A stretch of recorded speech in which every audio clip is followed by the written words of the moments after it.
Hey, Priya, it's so great to have you back with us. Yeah, it's so great to be back. So we have just spent an hour with Madhur Jaffrey, which was incredibly delightful. And she talks a little bit about this new guard of South Asian writers that are coming up. And you are one of them. And we just wanted to talk to you about what Madhur has been for you in your life professionally. Yeah, I mean, to put it pretty simply, like my cookbook would not exist without her cookbook.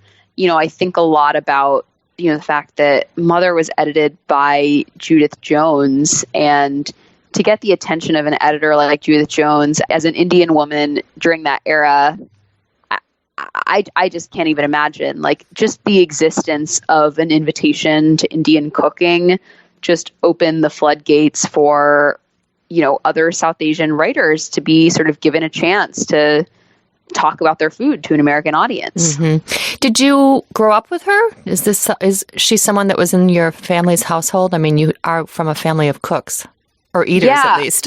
Yeah, definitely. My mom, she's actually from sort of the same part of India that my family's from. Mm-hmm. And her trajectory in terms of learning to cook was somewhat similar to my mom. So she's someone my mom always talked to me about and someone she really, really admired and looked up to. So she was definitely someone who, like, her mythology was in our family from an early time. She's such a combination of things with the acting and the food. She's just such a stylish woman. But I also think she's a stylish writer. Do you find that?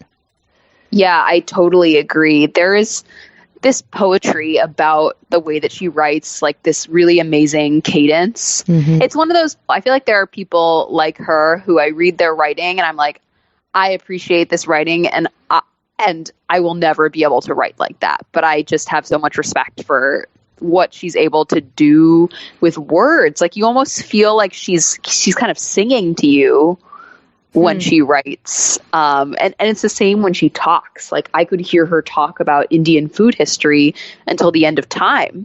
Mm-hmm. She does. I mean, she just knows so much. Her breadth of knowledge is amazing. Yeah. Are there recipes of hers that you've really relied on and have taught you things that you needed to know? Yes. Basically anything that she does involving dal or lentils, I have just loved. Before I was comfortable asking my mom for her recipes, I was turning to Mother's very basic dal recipes. Like, she's from the same part of India that my family is, so her dal tends to taste like the dal that I had growing up.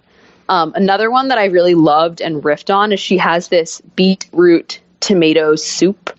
It's like a soup/sabzi in her new book, and it's got cumin seeds and chilies and asafoetida.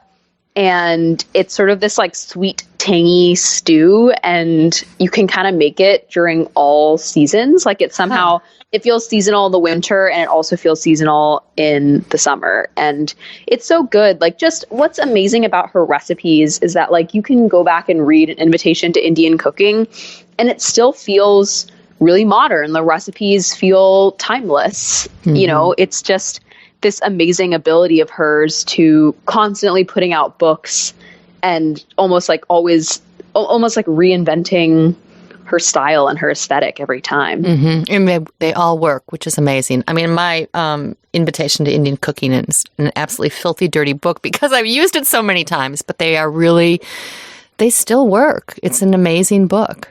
Yeah. I mean, all of the books are just amazing. Yeah, and I love that she's curious about the region as a whole. She dabbles into lots of different things in her life. Have you gotten time with her? Yeah, we spent quite a bit of time. We first met when I was working on a story about her that actually never got published for Lucky Peach, and I went over to her place for tea.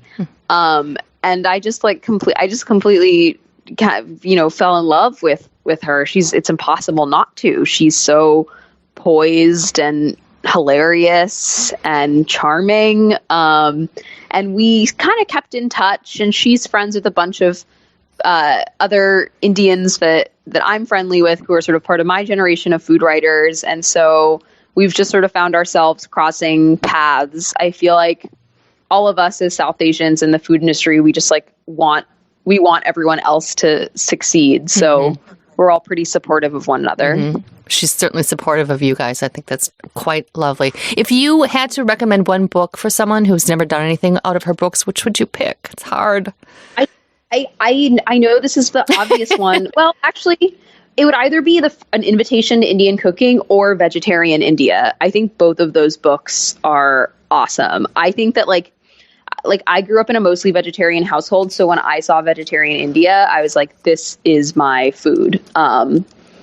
It's just like the best possible things you can do with vegetables. And an invitation to Indian cooking is just like a very good survey of Indian food beyond, the stereotypes you'd find in an Indian restaurant. Yeah, exactly. And I mean,